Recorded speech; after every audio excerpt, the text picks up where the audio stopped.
to own it. Just wanted to take the time, learn all the things that I could about you. Now it's such a mess here. Oh, we are just stressed here. Used to be so easy with you. Thank you for coming on the show today. Yeah, great to be here finally. Okay, so tell us, what is behind this run this year? Why is 2024 the year that you're in it? Oh, you know, I'm up for re-election, and it's just so crazy. A former friend of mine gave me a phone call and said he's going to run against me. So my life's been crazy ever since. And that's what's crazy, because a lot of times when you are the incumbent, you're not as like, but this is really like a tight, you know, you have all this going on. So that's why I'm like, why is 2024 the year that all of this is happening? Yeah. You know, I think maybe from the national stuff all the way down, 2024 is supposed to be the crazy year. And so it's bearing out, right? I mean, we've had an assassination attempt. We've had a change of candidates at the top. And so even locally, it's going to be crazy. So with your experience, what have you seen change? Because you have been for a long time, I mean, you had to go through COVID and all these things. What have you seen at your seat? What have you seen? You know, I think I've seen a more serious approach towards homelessness in the city and county of Fresno.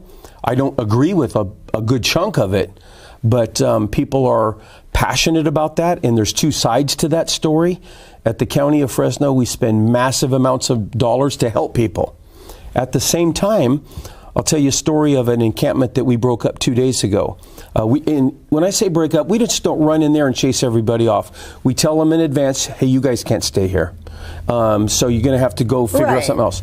And we were offering them services. In this encampment, Sparkle, there were 10 people. And we offered a place to live, like an apartment room, for all 10 people. And guess what? 9 of them told us no.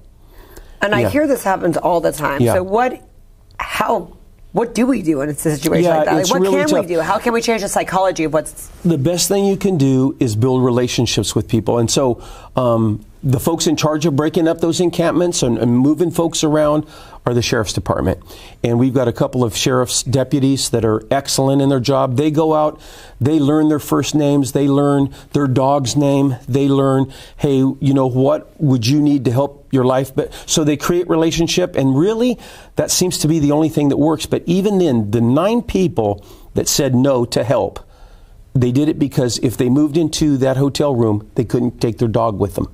So we got to find a workaround on that problem, right? Because you know, if you are out there and you're by yourself and you have a dog, the love relationship between you and that animal is so intense, you'll go, I'm not living without that animal.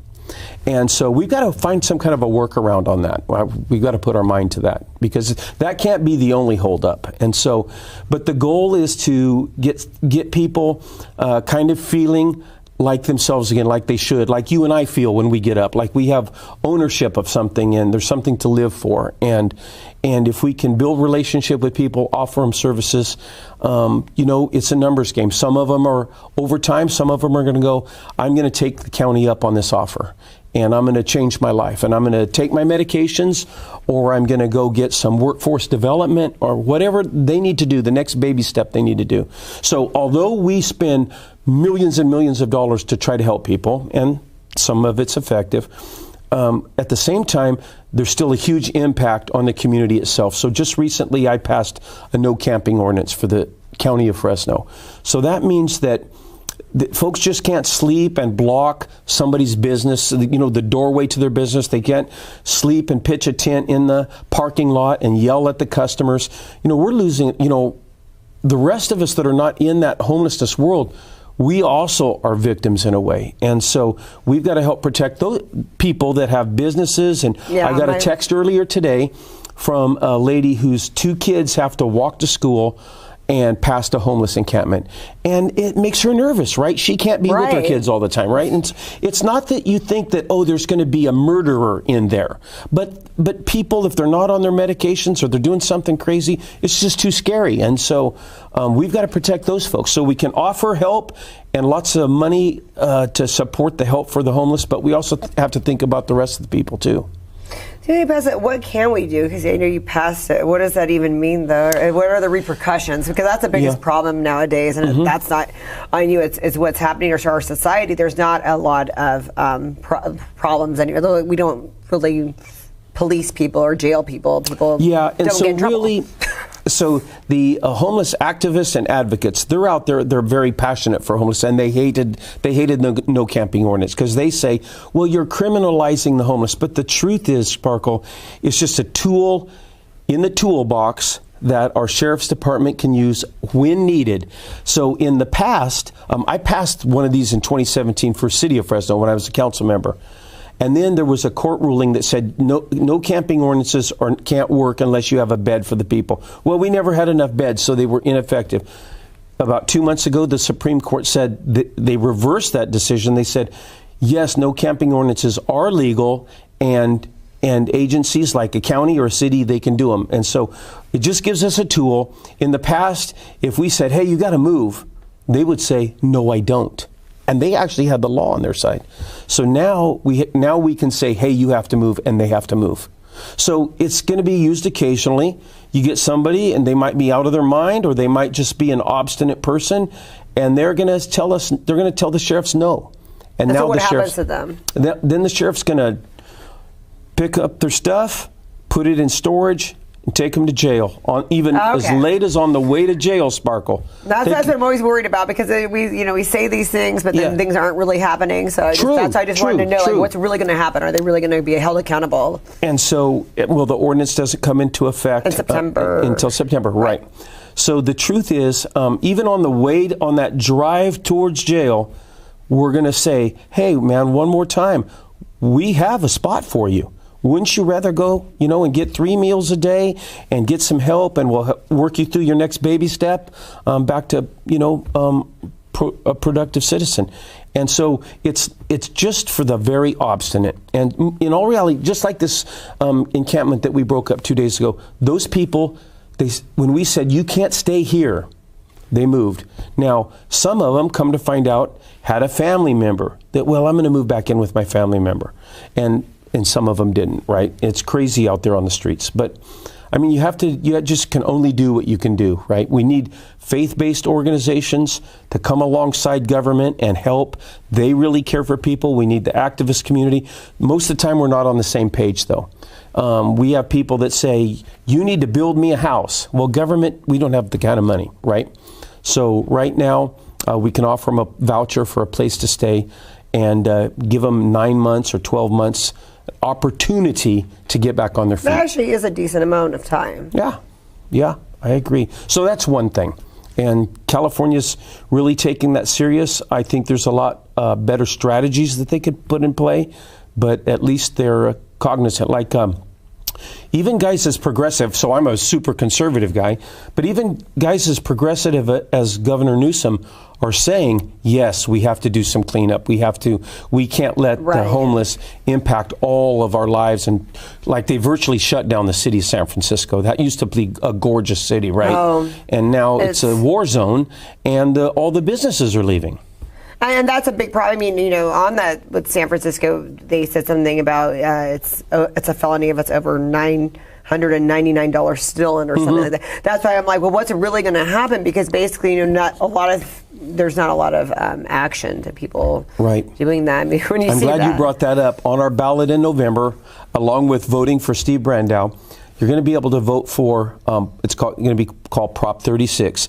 And in the past, there was a proposition, that one was called 47. It allowed somebody to run into your garage and steal $950 worth of stuff. Maybe a bicycle and a barbecue, or your golf clubs and your daughter's play equipment. They could steal $950. The next day they could do it again. The next day they could do it again. Or they could do it at Walmart. This Prop 36 is telling them, you still get $950, but it's aggregate.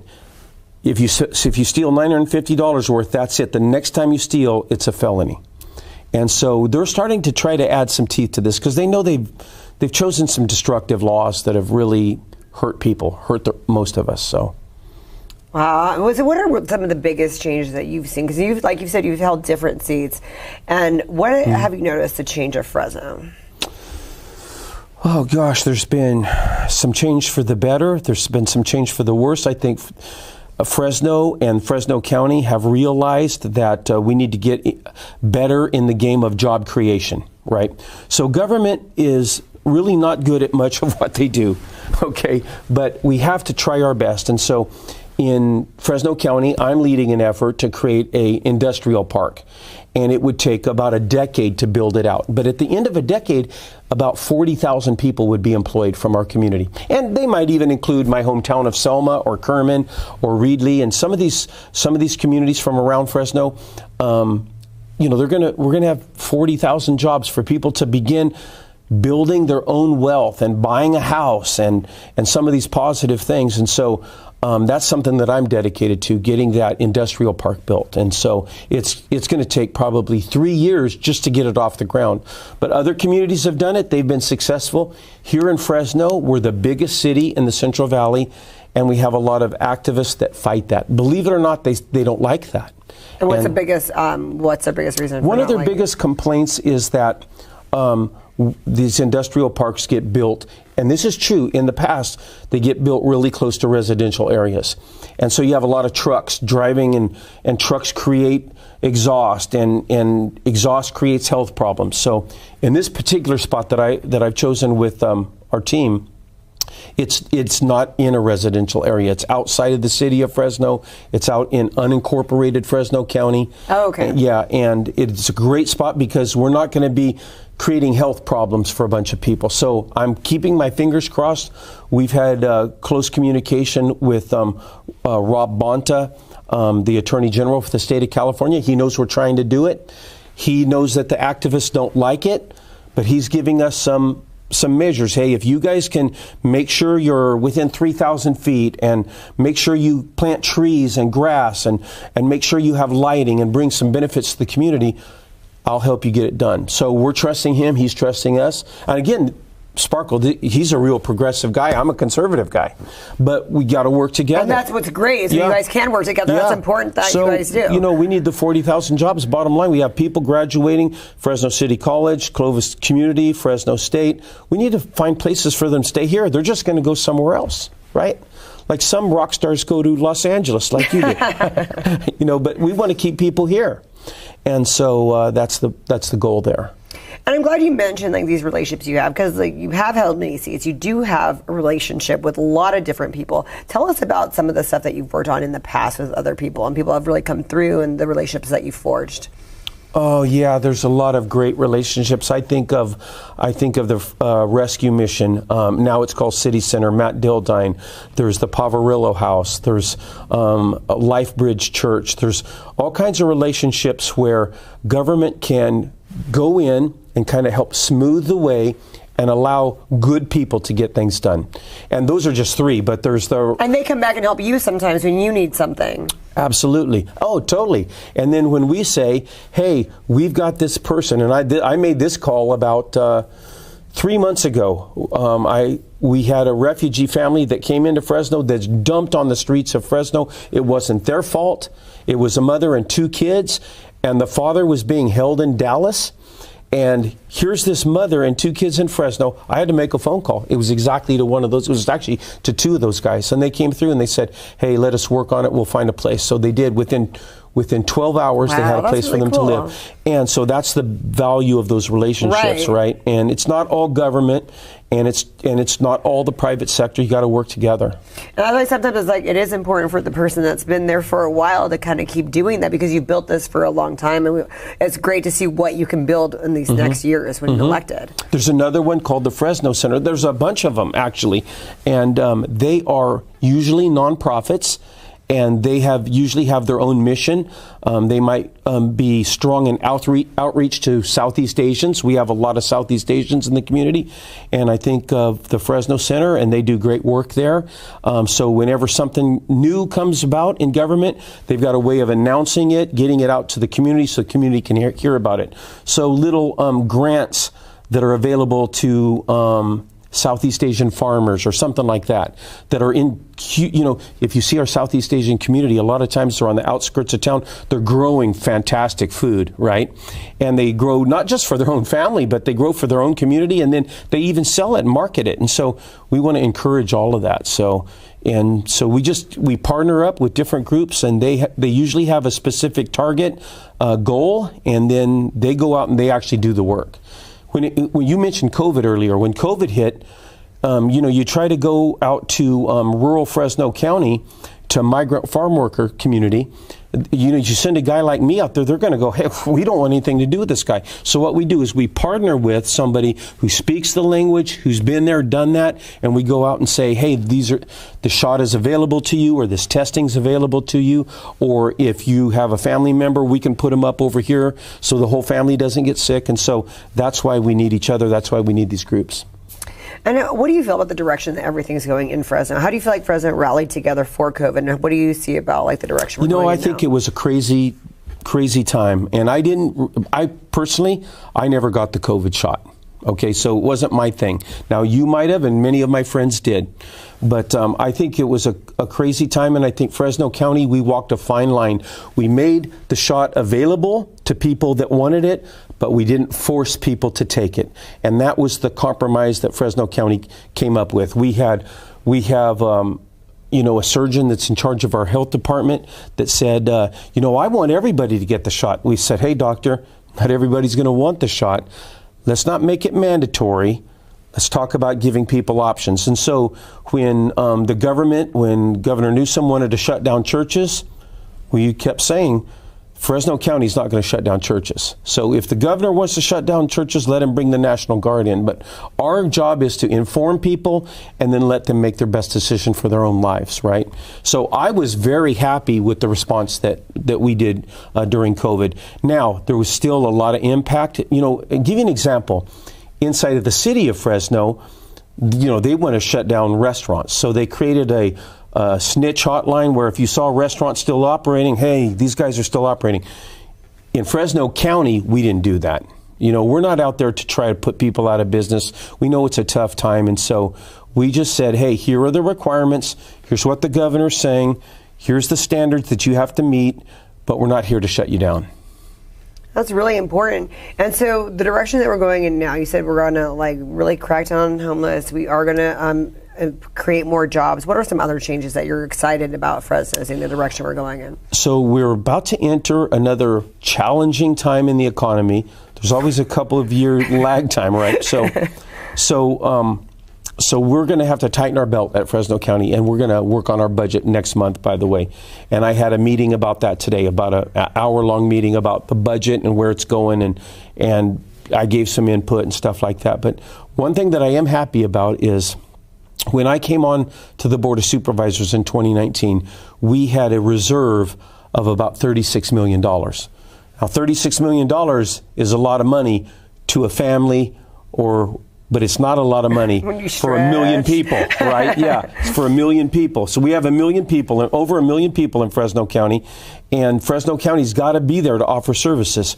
So in 2019, when I started, we had $36 million. When we pass our budget next month, we will have increased it to $90 million.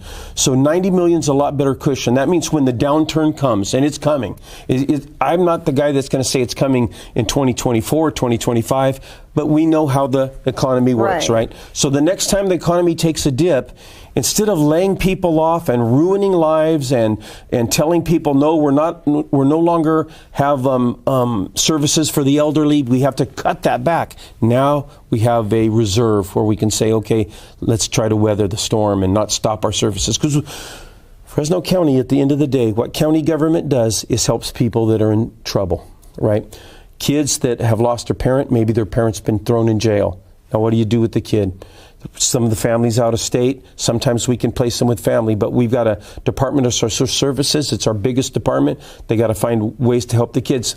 At the other end of life, we've got to help the elderly. And COVID was crushing to the elderly because community centers couldn't meet. This is the only place they have to do things and interact with people throughout the day, right? So that's the task of Fresno County, a county government, is to help people that are in a bind. And so that reserve, when the downturn happens, this time it probably won't be as severe to our citizens because we'll still be able to do some of the things they need.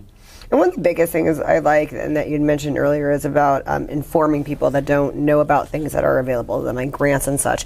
What are the measures that we are taking to really tell people, especially when there's a language barrier, to be like, hey, this is there for you? Because there's a lot of resources that I don't even know about, and I try to bring people like you on to teach me, and it's just like there's just so many. So what's one of the best solutions that we can figure out what resources are best for us? We just hired a person about a year and a half ago, maybe it was just about a year ago, who's a public information officer. Fresno County had never really had one that was full-time.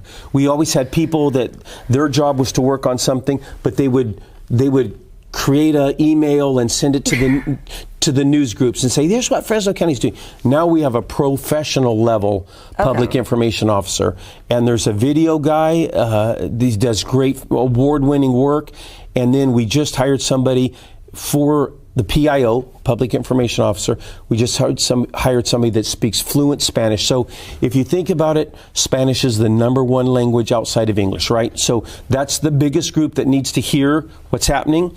And then we partner with the Southeast Asian, in different community groups and saying, hey, here's what's happening. Can you help us get the word out? And so we want people to understand. Because there's a lot of resources that aren't being utilized. Totally. Because we just don't know. Yeah, we just don't know. Right. And so, and it's not easy because, it costs money to advertise. And you folks here in CMAC, you guys, it's all in the advertise. But a lot of people are so busy working, by the time they get off work, their kids, they don't connect. And then, unfortunately, they say, well, I'm going to watch Netflix. Well, you're not going to get any answers. You're not going to learn about the opportunities. I think I might be one of those people. We all are. We all are. We're all one of those people. But so we just have to do our best to get all the good stuff that's happening at Fresno County. I'll give you an example. We just, the other day at Avocado Lake, it's on the river, and it's a county park. There's a county park right next to it. There was a spike in the water itself became unsanitary, right? Now people are planning to go fishing, kayaking, and how do you get the word out? Don't go in the water. It's something like, don't go in the water for 72 hours or something. So the sheriff's department went out there, we posted signage, multiple languages, and just try to get the word out. And then we turn to our media partners, and say, hey, this is something that's happening. Can you help us get the word out? So they'll come by and do interviews. They'll interview the sheriff or the CAO, and they'll say, tell us about what's happening with the river. And so that type of thing. So we do our best. It sounds like you do, so we're not going to bash your opponent, but why should you be reelected? What are you going to do that nobody else can do that you want to do? Well, for starters, I mentioned that industrial park. Right, that's kind of my baby. And it's something that I really was looking at when I was a Fresno City Council member, but there was never the land available. All the land that was available in the city of Fresno is right next to houses, right? And that has become a no-no. You can't have all these trucks and stuff right amongst residential houses, right? They kick up dust, they exhaust, all these difficulties, right?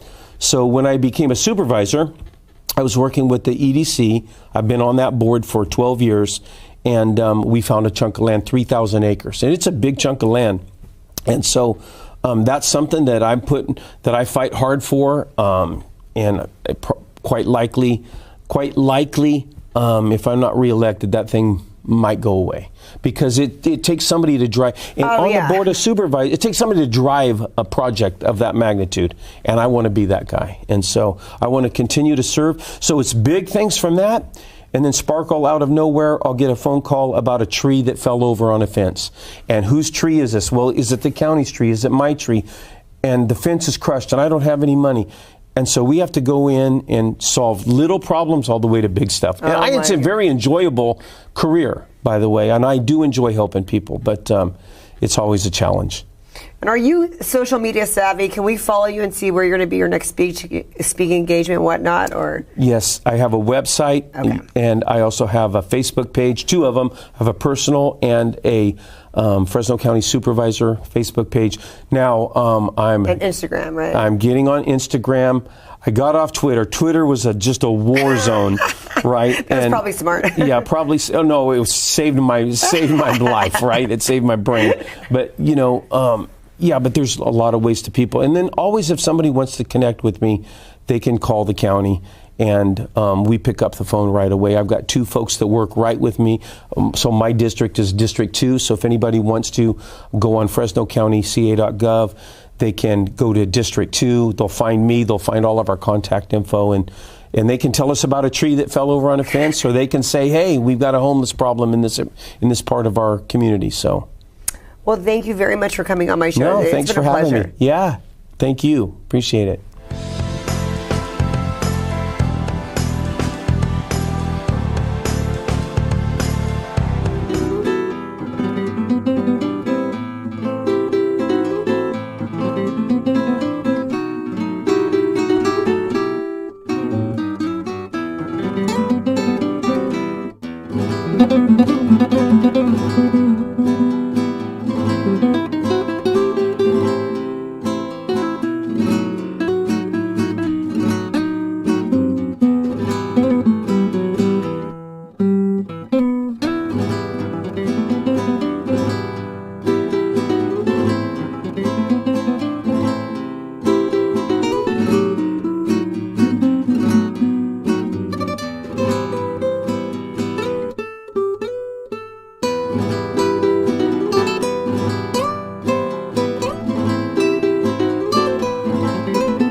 Thank you for coming on the show today.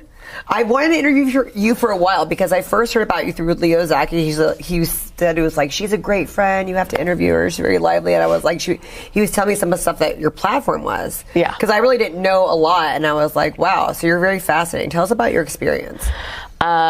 Which experience? No. I know. Okay, well, you have your career. So tell our audience about your career, and then how that led into running for state assembly. So career-wise, I've done quite a few things. I was water well drilling and farming in my first life with my first husband while I went to Fresno State and San Joaquin College of Law. I'm a Bulldog, graduated with my ag business degree. And then I also worked part-time, not part-time, I worked full-time, but it felt like part-time because I lived all the other lives farming. But I was working at the prison.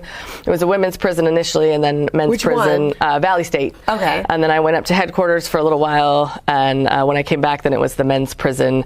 And then I left state service and was just focusing on well drilling, farming. You actually did corrections and was with all the fun people. Yes, there's always no shortage of fun corrections stories. So that's wild too, because you're this like petite woman, then you had to go in there and be like a boss. You went from the farm to, or was it the same wrangling animals or wrangling? I mean, I never had any issues. When my first job with the state of California was actually at the call center for DMV. So everyone that talks to you is like mad already. So that seems like the hardest job of all. Actually, yeah, everyone's in a bad mood. So I keep picking these state jobs that are difficult. I was call center for DMV, then I went to prison, then I went to sex offender management board at headquarters. Oh, wow. As an analyst, then I went back to prison as the use of force coordinator, and then I took a leave from state service for a while, focused on well drilling, farming, and my real estate. I did real estate full time, and then I went back to the state. Real estate full time? When I was in law school, I had a little office with like 6 agents. My mom was, agriculture and real estate. That's yeah. It was interesting. My mom helped me as my executive assistant, and then I still have the license. I do my family transactions. And like you went my to law sister. School? Yeah, I did go to law school. Graduated in 2013.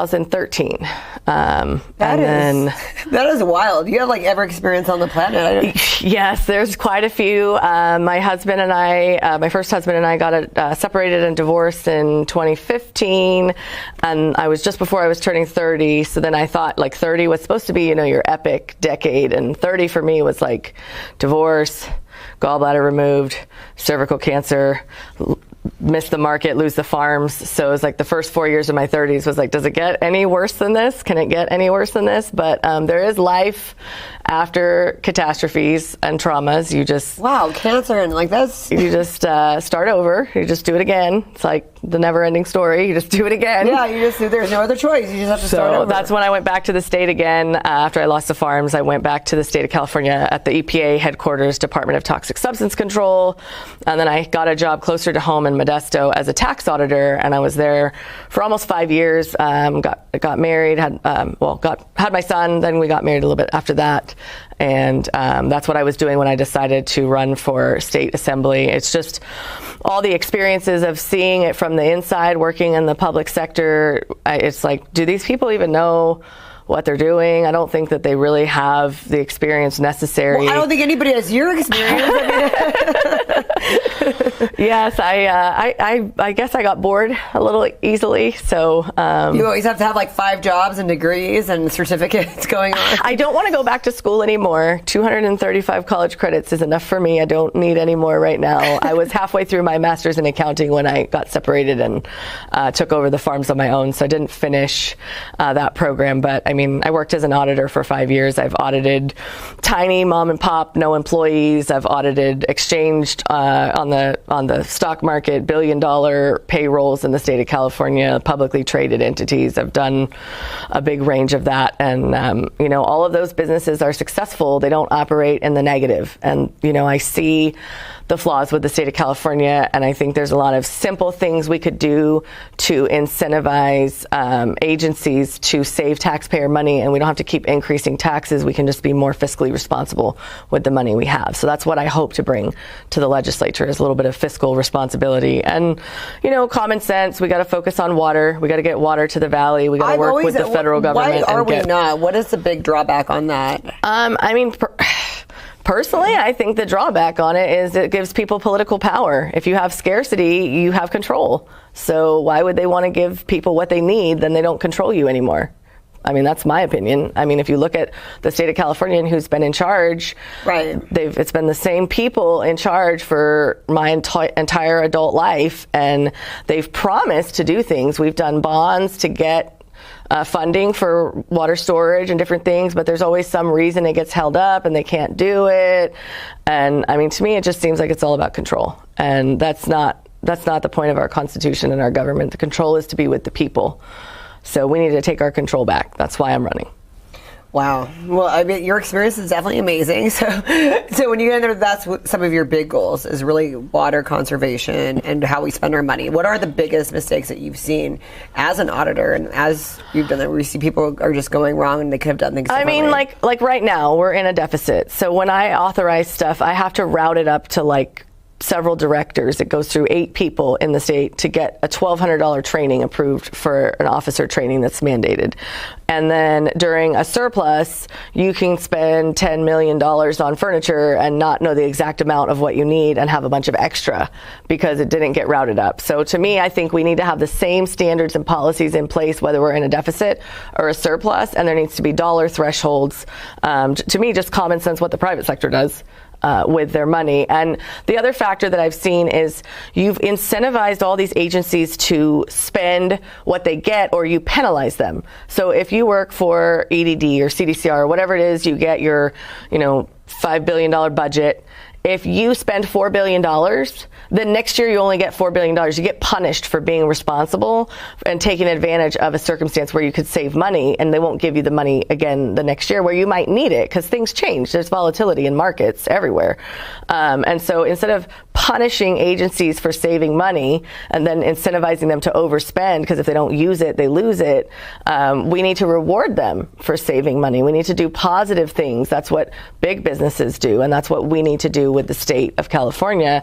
And we just need to keep that same platform of fiscal responsibility. If it's $10,000, it needs to be routed up to this level of management, no matter what. Surplus, deficit, doesn't matter. Always routed at this threshold to this person for approval. That way we can make sure that there's checks and balances and that the money's being spent responsibly. I mean, look at homelessness. They can't even find billions of dollars, and we have more homeless than we ever had before.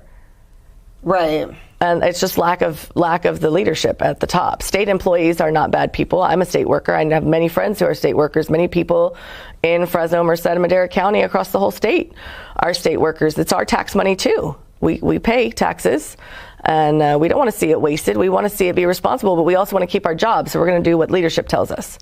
So you want to change California, you want to change what's happening, you got to change the leadership. And then how do you plan to do all that? Because I know you go back and forth to Sacramento a lot, which is good. You live where you can go everywhere. That's what's great about where you live. Central Valley, yeah. Yeah. And so, like, it seems like you know people there and you've really been active for a while and you've educated yourself on what's happening. And so what's your plan of action? And who do you talk to around there that you think is like on your side to really help you make things happen?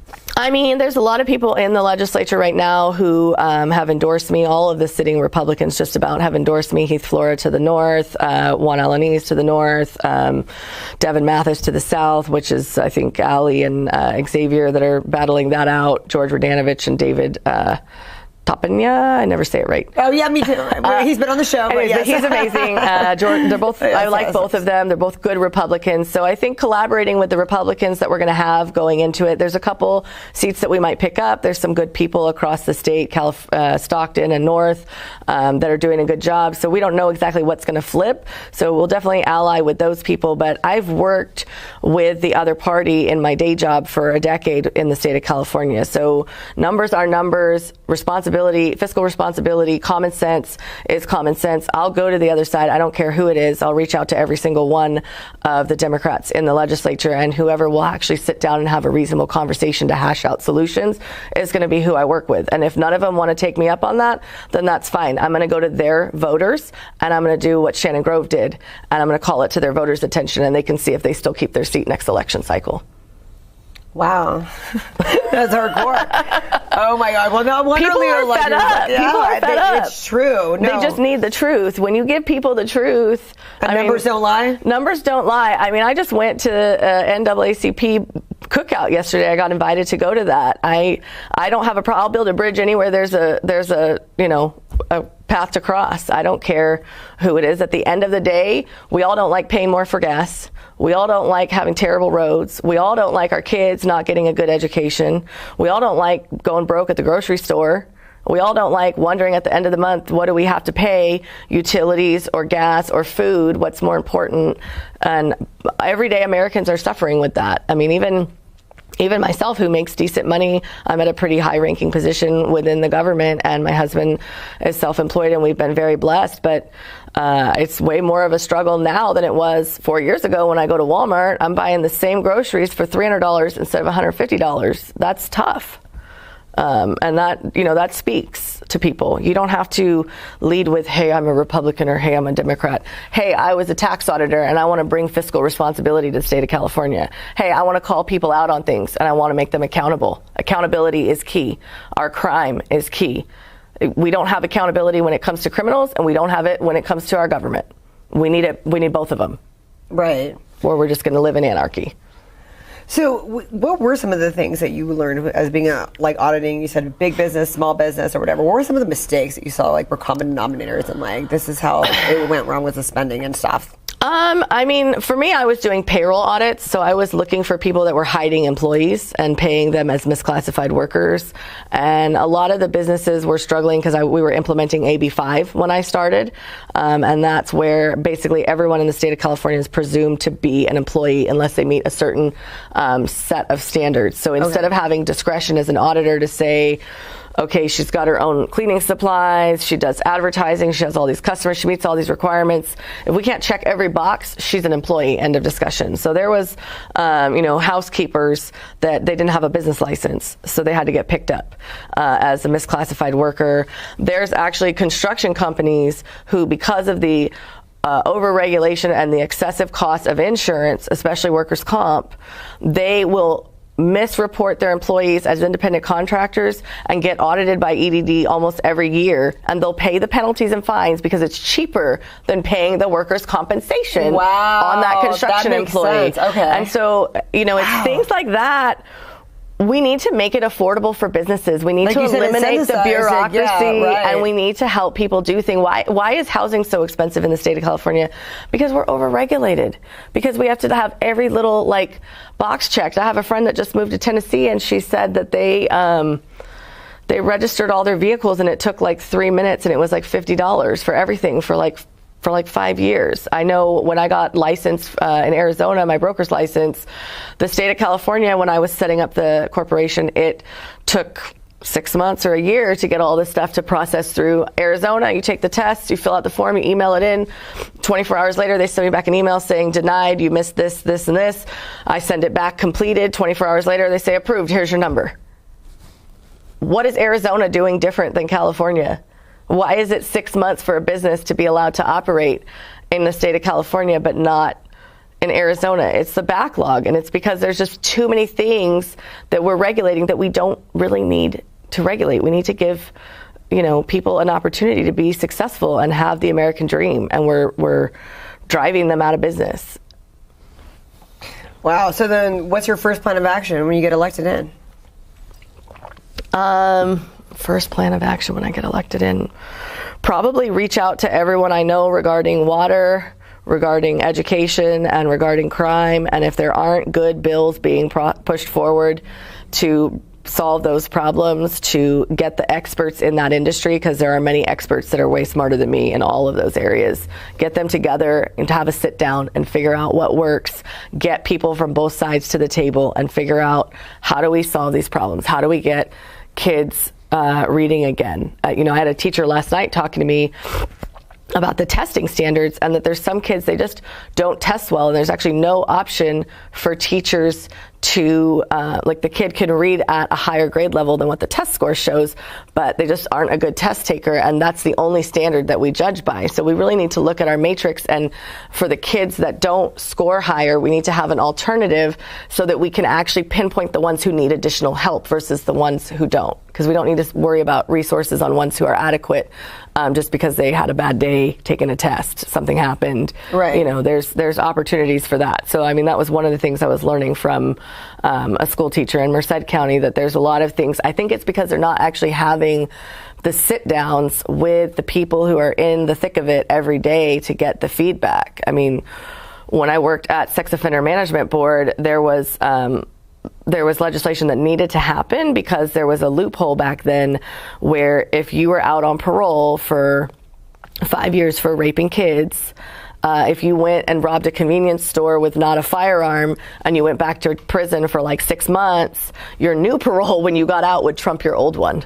And they could not get a legislation. Wow. Yeah, and you don't think they talk? They know the games. They know they have nothing better to do. Oh yeah, but educate they know better themselves. Yeah. So, but they couldn't. The leadership in that agency. And this was back in 2012. So hopefully it's fixed. Sure, it was worth it to go commit the crime. They couldn't get a legislator to pick it up because they're like, nobody wants to touch anything to do with sex offenders. And it's like, no, we need to be willing to get our hands dirty when it's necessary to fix problems to make people safe. Because then you've got the problem with sex offenders back then, maybe they've changed it, is you have the guy who streaked who was 18 at his high school graduation, and he's categorized exactly the same as the guy that raped an infant to death. They're both categorized the same. So that is... Oh, yeah, sexting used to be in that category, too. Yes, Kids so there needs to... And then you have all these workers who they've got, instead of the 50 people they could manage, they have 200 people. So there's 150 people who they're not checking, and how do you figure out which ones? I would rather the streaker be the one we don't watch, but there's no classification. So it's just whoever slips through the cracks. And so, things like that, it was why didn't anybody sit down with these leaders of all the law enforcement agencies, and back then in 2012, and make legislation that made sense that would solve these problems? Nobody wanted to do it. So it's crazy to me. It's also crazy to me how many bills they pass every year. I think we need less legislation in the state of California, not more. We don't need to trip over ourselves. It's like the legislation they just did in 1955. The incumbent I'm running against voted in favor of that, attacking parents' rights. I've heard the other argument. The argument is transitioning children, could be subject to being in danger at home if they had to tell their parents. So this lets them be able to be themselves during part of the day where they feel safe, okay? I don't buy it. As a mom, if you're being physically, emotionally, or mentally abusive to your child because they're transgendering, you're probably also being physically, emotionally, or mentally abusive to your child when they leave the cereal on the table. Let's be real. This child is probably already being abused. Right. We don't need to take away parents' rights and parents' information in order to keep that kid safe. We need to focus on resources for child services to make sure that children who are wanting to do these things have resources available to make sure that parent gets anger management training or something goes through to help them adjust to these changes. We don't need to take away parents' rights, because for me as a mother, you take away this right for me to know if my son goes to school and decides he wants to be a girl, you don't tell me about it. What else is next? What else are you taking away? You've crossed the line, and now where's the line going to be? That's true. What parent is comfortable with that? You know, I would hope I would know if that was a situation. But the other thing that concerns me with that is I was a tomboy, believe it or not, growing up. Oh, it's so hard to believe. So hard to believe. My sister was 6 years older. I did a lot with her, but my brother was 2 years older, so we're a little closer in age. And I remember Santa at my dad's work, they had the big fake Santa thing, and we thought it was real, and he would hand you actual presents. My dad helped coordinate it with like thousands of employees, and you'd get to sit in Santa's lap and he'd give you a real present like you wanted. And my brother got a remote control helicopter, and I got a Jasmine doll, and I was so upset. And so, you know, I was a little bit of a tomboy, but I think now, if I was going to school now, I'd have some teacher potentially telling me, your name's not Joanna, your name's Joe. Yeah, and because you wanted to play with you can't wear a dress, and just because I wanted to fly the remote control helicopter. I think it's absolutely okay to encourage kids, no matter what gender they are, to do whatever makes them feel happy, because they're kids. We need to stop putting labels on people and start just letting you work your way out through life like we did as kids. Yeah. Because we didn't have all of these problems. We didn't have all of these problems. And then water. I'm really fascinated about this. I grew up in a farming family too. You did farming. And this has been a problem for like over 20 years. When I worked in like ag journalism. So what are some of your solutions for that? I mean, God gives us water. We have a cyclical drought in the state of California that's been going on for many, many decades. Every 5 to 10 years, we're in a drought.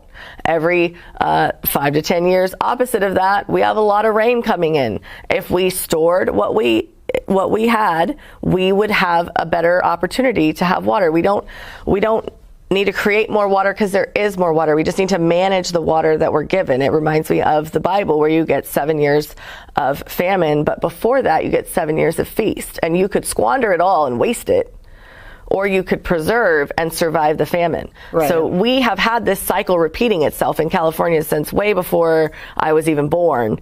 I think the guy that helped me get into well drilling has passed away now, but I mean, he had been well drilling his whole life, and I mean, he was old as dirt, and I think he had all his fingers. I was surprised about that, but you know, he was like, this isn't anything new. Droughts happen in California all the time and across the country all the time, but you could actually follow California's droughts, and you could follow, I remember the El Nino year, I remember the Tracy Dam breaking and everything flooding. Like, we've had these situations where if we had the capacity, if we had the reservoirs, and you know, underground storage, I think, is something they're working on looking into now. If we had all these things in place, we could have the water we need. And I get it.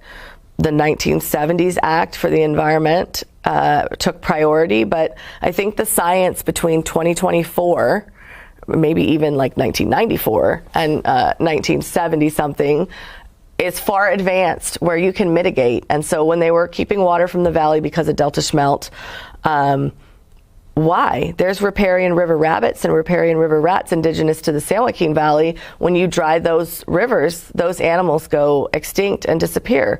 So why does a smelt get a priority over a riparian rabbit that's also endangered? Like, people would always argue for balancing of humans, but why? You know, we need to balance everything, the whole environment, and see how can we mitigate, how much would the smelt be damaged and how much would the rabbits be saved? Like, where do we create this balance? And that specifically is a federal issue, and that's, you know, Congressman Duarte is my congressman and overlaps my district, and he's doing a great job advocating for water and intelligent solutions. But we also have a lot of authority within the state, and the governor could, you know, do kind of like Texas is, you know, securing their own border, their governor. So our governor has the authority to do a lot to help us. He also has the authority to do a lot to hold us back and to hurt us. And so, I mean, if you look around, do you think we're being hindered or helped? Right. I really question that. For sure. Where can we follow you? And are you good at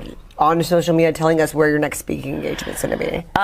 Yes, I've got a team together now, so I'm getting a little better. I'm not great at the social media thing, but we've got, I've got a campaign manager, Philip, who's really great, and he's getting reels together and doing all these fun things for me. So if you go to joannaforthevalley.com, it's all spelled out. No dots or anything, just joannaforthevalley.com. And then Facebook, Instagram, all of those are the same. Events get posted on the website. They also get posted on Facebook and Instagram. The website is? joannaforthevalley.com. All of it is across the board. And next event, you have one coming up on September 11th. Which is Toca. Easy date to remember. Yes, 9/11. It is the state of emergency for the state of California. We got to flip We are in a this seat. state of emergency. We got to flip this seat. We got to make some money to get the message out, to get those palm cards to every door in the district. And so we've got a fundraiser at 9/11 at Toca Winery on Avenue 9. You can get tickets at the website. You can reach out to me as well. And we're also looking for sponsors. Anyone who wants to sponsor, don't be shy to step up. And we can also donate on the website as well. Yes, so don't forget about that. Yeah. And we have a volunteer. We're doing walking in Merced every weekend until the general election. We're going to be walking in a city. So they're going to rotate between Fresno, Merced, Madera counties, and we've got quite a few cities. We go all the way from I think Delhi to Coalinga. So Kerman, Fireball, Coalinga, Huron, Fresno, Madera, Chowchilla. There's just tons of cities. We've got people that walk independently, which is really great. There's a lot of people stepping up that want to see change, and it doesn't matter your party affiliation. Right. To me, I'm just a working mom who's pissed off at what's happening in the state of California, and instead of sitting back and complaining about it, I want to do something about it, and you can help me do something about it. I can't do it alone. I did not win the primary by myself. I won the primary because people decided that money doesn't matter as much as common sense and fiscal responsibility. The incumbent had $1.8 million going into the primary. I had $49,000. She spent $750,000, and I spent $0 on voter contact. We won by 1,055 votes. This seat is a top 3 target in the state. We could flip this red. It's been blue for way too long, and we can flip this red to conservative, family values. I want people to have a safer environment, an affordable environment to raise their families. That's what I want for my son. That's what I'm going to Sacramento to advocate for.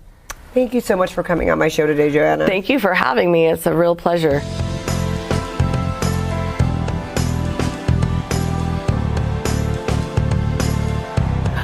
Thank you, Moses. You're back. I interviewed you about 5 years ago. About 6 almost now. Yeah. 5, 6. And that was your first book that you had. Yes. Oh my goodness. And it's doing really well. Yeah, I think I did probably over 1,000 sales or stuff like that. I've been doing pretty well. But there's interest in it to be more.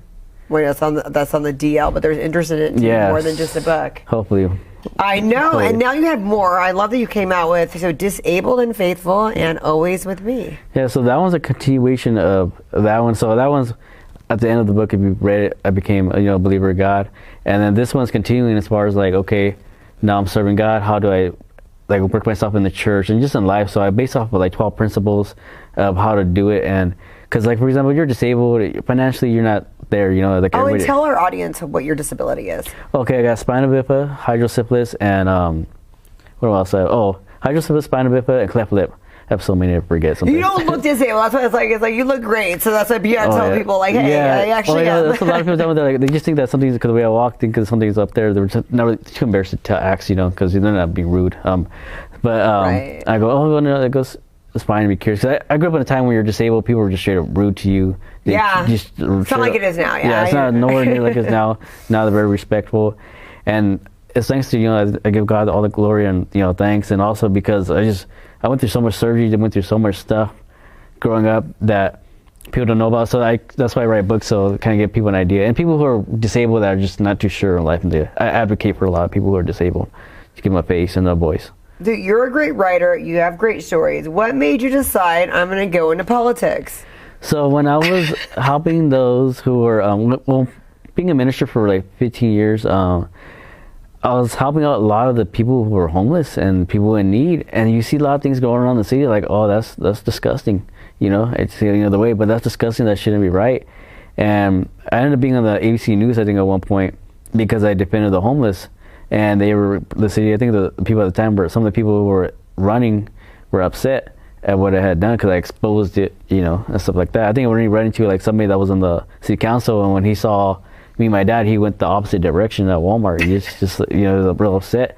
I mean, we could have talked out and said, why are you upset? I mean, there could have been more to it, but when I did that, I guess it resonated with a lot of people, and they're telling me, you should run for city council, we'll vote for you, and this like that. And I've always been in politics. When you're in college, you kind of get a feel for that, and I've always wanted to do that. And now that got my books established and things like that, and other things that projects that are coming in the future, I was like, you know what, now's the time to do it. Because at the time, I was also in the works to get my first book published, so it kind of just, unfortunately, it just didn't. So you made sure you had the time to devote to it. Yeah, and I go, well, politics will, like you were saying earlier, it will always be there, but the opportunity to write a book is just not always there, obviously. So I had to take advantage of that. And now, unfortunately, I'm settled down. A lot of things in my life had. Yeah, you had some family issues that were definitely good now because your father had cancer. He beat it. Yeah, he had stage 4 cancer. He beat it. So that's why he didn't really get to see me promote my second book, because that's when my dad was doing the cancer. So like when anybody that's gone through a loved one or knows somebody that has cancer, man, you almost go broke just trying to make sure your loved one's alive. And that's basically how I was like, you know what? And I still produced my book despite all of that. And it was just a rough time, you know, talking to my dad in San Francisco while I'm trying to get my emailing and make sure my book's produced and stuff like that. And once it got done, I think, you know, a few months after that, my dad was, you know, cancer free. So a lot has happened since the last time we. So you're running in Mendota, and right now you said there's a lot. You have a lot of competition now. I don't know why you chose this year, but it's interesting. Yeah, it's just, you know, I was thinking you felt it. I was like, man, okay. First, like, there's like 5 of us running, and so there's 3 positions available. So there's a 2-year one and a 2 4-year positions. And then I asked them, like, okay, we know who am I? Oh, you're the 7th person, and there's like a few more coming, you know, doing it. Keep me, that's not even the incumbents. The incumbents don't really have to pay for the paperwork and like that. Right. And so it's different. And so there was another person that came in after me. So there was 8 of us, and then plus some 3. So there's 11 of us running for 3 positions, which is the most I think Mendota's ever had. I could be wrong on that one, but I've always the most that you've seen. The most I've seen. Usually, it's only like 2 people running for 1 position. There's always like 2 or 3 positions available, and it's always either that exact amount, or one more than that running for it. So I think the most I've seen was 4 people run for 3 positions. And you've always lived in Mendota? Since I was 12 years old. So I've been there for like 24 years now. Most of your life. Yeah, most of my life. And I just seen it through the Obama era, the Bush area, and just different eras where I see immigrants heavily affected it, you know, negatively and stuff. I seen where they illegally deported people, and so I've always had a heart for people. And it's a huge migrant town. It's heavily Mexican. At the time when I was growing up, it was Mexican. Now it's Mexican, Salvadorian. There's a lot of Hispanics and you know, just different people of South America, Central America, just right there. It's like a hub right there in that area. So good food if you want to have some good food or great food. But I'm also very passionate about these people because I see them work hard every day. When I go get water in my local area, I see them come from 110 degrees, dripping sweat, you know, worked hard, their hands are all busted up. And, you know, I want to make sure there's something there for the people in Mendota, you know, just overall just make the Mendota better as well, you know. Well, nobody knows how to help an underserved community more than you do with all of your experience in life. Yeah, I've been doing it, man. I feel like I've been doing it forever. So I feel old. So I've been doing it for like 15 years, technically through the church, and just growing up in it, you know being on just government programs and things like that, being in the hospital and whatnot. So I've always been around people who were underserved, and I know. And you knew it personally. Yeah, I knew that's it personally, the biggest thing is that you knew personally. Yeah, I knew it personally. So when they tell me, "Oh, we need this and this done," I'm like, "Yeah, I understand." Because, for example, in Mendota, a lot of the streets need to be fixed, and I want to be one to push that. Now, obviously, streets are expensive. Right. They're hard to fix, but like for example, Fresno is kind of more easy to do it because the budget's a little higher. So Mendota is a little bit harder. But I want to push that, and we can meet people who are in the Fresno County area and the higher ups to help me, fix a road or two. Now, a road or two for Mendota is a big deal because Mendota is pretty small. So it's not like we need a 20 roads fixed. We need maybe 4 or 5, not too many. So I want to push things like that because if I struggle as a disabled person and I can walk, and like you said, sometimes you can't tell. If I struggle, imagine somebody in a wheelchair. Imagine somebody in crutches. Right. Imagine somebody who was less fortunate, who didn't have the surgeries that I had. How is that going to work?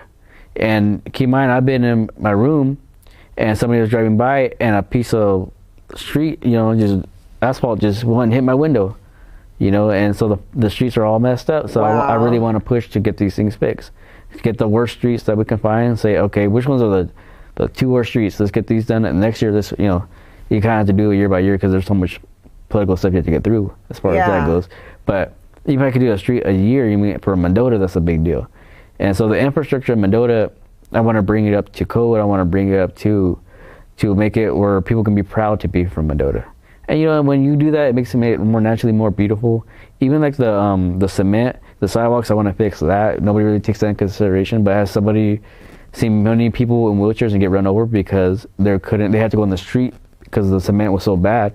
And I was like, what if that's your grandfather? Because I literally was walking by and I saw a guy in a wheelchair and he had to go all the way around the street. And I hear boom, crash, and I look, a guy got hit. No way. Yeah, so these are right in front of you. Right, oh yeah, behind me. You saw that. That is crazy. Like I heard it, I'm like, what the heck, you know, like, and stuff like that kind of just like gave me upset and for the right reasons to like, all right, we need to fix this. And it's not the hardest fix in the world. It's something very doable. So they see someone like you championing for that. Push for it, you know, and and hopefully I can partner up with some other people who are in the city council that can, hey, we really need to push these things because things have happened in the past, and this is this is something that we could prevent. I mean, there's some things you can't prevent, but these things we can't. That's very fixable. I like that you have a plan. You're just like, well, we just need a few things. Yeah, seriously, like, I'm not trying to fix the whole world. You know what I mean? And the thing is like when you do things like that, it allows other things. Like, I also want to do more housing. Okay, is there any housing that the disabled people can get, the elderly can get? What about your single mothers? Can they afford this? You know, do they have something that's government assistance that we can get? Also for your everyday families. You know, what kind of housing can we have there?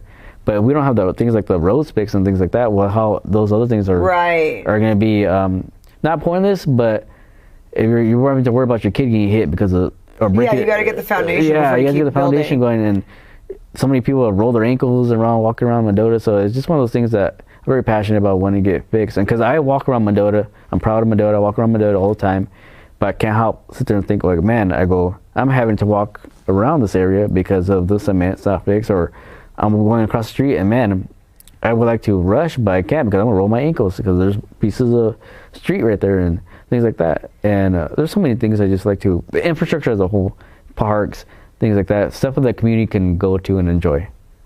What has that made you decide to run as an independent? I've just always been my own person. I maybe because I grew up in the hospital, that I just developed my own thoughts, my own imagination, my own ways. And I see the Democrats and the Republicans, I'm like, well, you guys are like one and the same in some ways, you know. In other ways, they're not. It's where I see how Republicans are a little bit different when it comes to spending the money. And when it comes to the social stuff, I see how the Democrats are a little bit different. But I've always been like that since I was 18. I've been registered independent since I was 18. I've always been my own person, do my own research, like I'm actually in a healthy way at a college level. That's awesome. You're a true independent. Yeah. You're not just running as a I've actually always been, you can check my history, I've always been independent. People have always been upset at me for that. They want me to vote for Trump, they want me to vote for these people or Kamala. I go, I'm going to vote for what's in the best of my interest, and I suggest you do the same thing, you know, because at the end of the day, there's some level of selfishness where you have to kind of worry about yourself. So, for example, first thing I look at, okay, what are you going to do for the disabled community? So whether that person's Republican or Democrat, I'm going to go with that person. Right. Because it may not affect you, but I'm the one that's got to deal with this every time. So some years I'll vote Democrat, some years I'll vote Republican. It just all depends on who's the best for me. And that's what I hope most people would do. But some people are so diehard, I'm going to be a MAGA or I'm going to be far left, but not realizing like it could be at your own detriment.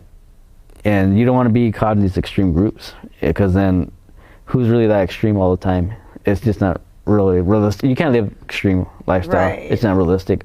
I'd venture to say that most people are in the middle, but in everyday life, on social media, everybody seems to be right or left. But when you meet everyday people, they're kind of just like...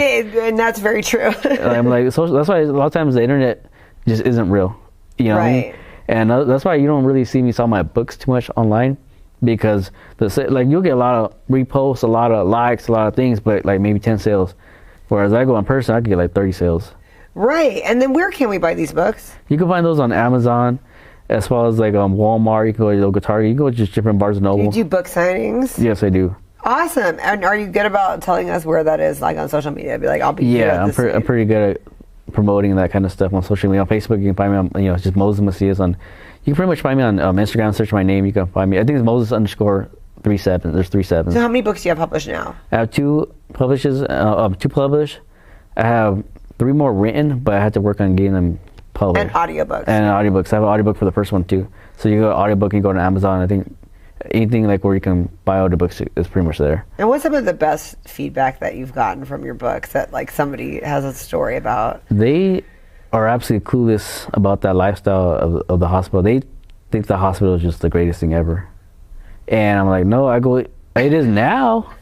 I go, but in the 80s and the 90s, I go, we were... People don't know growth. It was an experiment. Like, a lot of those doctors would probably get arrested these days, you know? Right. For the things, the nurses, like... And that's it, like, be Debbie Downer, you know, a lot of these nurses, they molest the kids. They rape the kids. Some of the doctors do that, too, molest and rape the kids. And it's not every doctor, it's not... But when you got a building full of people, they're not all going to be angels. One, it could be the guy that just cleans the hospital. It could be anything. It could be the lunch person. You're dealing with people who have access to the kids, and mainly the nurses obviously have access. So if the parents are not there with the kid and they're staying overnight in surgery, you just never know what might happen. And that's not including just regular medical abuse. I've had times where I had my hands swollen because of fluid because the nurse didn't do it right, and I was telling them, they're just like shoving it in, and next thing you know, my hands all fat, and just different things that you don't really, that can happen. And I don't want to pinpoint exactly what, because everybody's medical situation is different. So for example, I've had tubes shoved down my body. I've had things just ripped out of my body. I've had stitch catheters where no place should be stitched at. And it's different things. You just felt like one big social experiment. Yeah, and the thing is, it's just like, they don't always know where to work together. Like, you know, a lot of things people forget that nurses don't necessarily work with a doctor. They kind of do their own thing, but they work together but don't work together. Right. So you don't know who's doing what. That's why it's very important for people going to social work these days, because the social work back when I was growing up, it wasn't that really much of a thing. You were just kind of there. They had their office with their car, you know. There you see them with the paperwork. They would have to carry all the paperwork with them and everything. They didn't have offices. There's none of this stuff. So I always encourage people, if you can't be a doctor or a nurse, you can be a social worker and be the voice for the people. At the hospital, you never know. And they actually have legit degrees now these days. I think at the time, I don't know if they had degrees or if it was very limited or they just hired whoever. But now they have so many real degrees, real things to help people. And not just a social worker is a social worker, and there's just so many branches of things to do. So it's really come a long way. I love all the things that you want to do for Mendota. And this is because you're the first one that I've interviewed that's running for Mendota. Yeah. So this might be a dumb question, but is it just anybody living in Mendota can vote for you, or is it compartmentalized? Because here it's all compartmentalized in different districts. Well, because Mendota's so small because anybody that lives in Mendota, if you're in that. Okay, so anybody in Mendota can vote for me. You know, I know there's people for president want to vote for me. I'm like, I go. I know. I'm like, okay, I'll go vote. At some point at this, I want to go to the Fresno County level and run for that. You know. Well, that'd be great to start making changes in Mendota. And then what's the deal with your hospital? You guys do have a hospital in Mendota. We have like a little clinic. Okay, so there's no hospital yet. There's 2 of them now. Actually, there's 2 medical clinics. So there's one on the west side and one on the east side. Would you ever work on trying to get a hospital in Mendota? I would love to. I would love to have another hospital just here in the Central Valley as a whole, because once you start going west of Fresno, there's really nothing there, you know? Right. You have to go to Madera, basically, before you start. Well, and the Madera they didn't have their hospital, and you're getting back, so that's why I had asked about Mendota. I wasn't sure. Yeah, so when that one shut down in Madera, the ours got so packed. Like, wow. I went from going just to schedule an appointment, or I'll say I'll call Monday, I'll come Wednesday. I'm like, oh, okay, cool, I'll be there Wednesday. And now you got to schedule come back in December. I'm like, oh man, are you serious? So it just, fortunately for me, I have a doctor there that I'm able to just see all the time. But like, for example, the dentist and just different things, you see the impact it has. So hospitals, and I want to really invest into the medical centers in Mendota and add more to it, you know, where you get x-rays and things that in Fresno you guys kind of just take for granted that we don't necessarily have coming from. That's what I was wondering. Okay. So yeah, we do have the foundations where you can get eyes, you know, you can go see the regular stuff, but you could always use more like MRI, CT, you know, scan, all these different things that they don't necessarily have there. And I always that's something I also want, now that you brought it up, I actually want to push for stuff like that too. So what's your social media, and are you good at telling us when your next speaking engagement will be? So the main thing, if you want to find me, is on Facebook. Just search Moses Macias. You'll see me at so I have the same picture that I have that I'm running for office. On Instagram is Moses _ and it's 37. So Moses _ 777.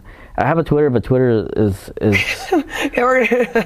hate Twitter. It is ever since Trump, or who bought it? Who bought Elon it? Musk. Elon Musk, my bad. Right. Everything I think Elon, I think Trump. Ever since Elon bought it, it's been a mess. I really don't post things on there. It's just a No bit. problem. Okay, so we're gonna follow you, and then you can let us know when you're to speak about stuff. And then Pete, you're really good at getting back to people. So if anyone has questions, DM him. Yes, DM me. I'll get back to you. Whatever I can answer. If not, I'll look at the information and hopefully I got more projects and more reviews to come. And then remember, guys, these are really great gifts as well. Christmas is coming up, and these are really inspirational. So thank you so much for coming on my show today. Felt right in the moment, felt right in the summertime. It felt right drinking cherry wine with you. Just wanted to own it, just wanted to take the time, learn all the things that I could about you. Now it's such a mess here, oh, we are just stressed here. Used to be so easy with you. Now I must confess here, oh, I must confess, dear, don't think I'm in love with you.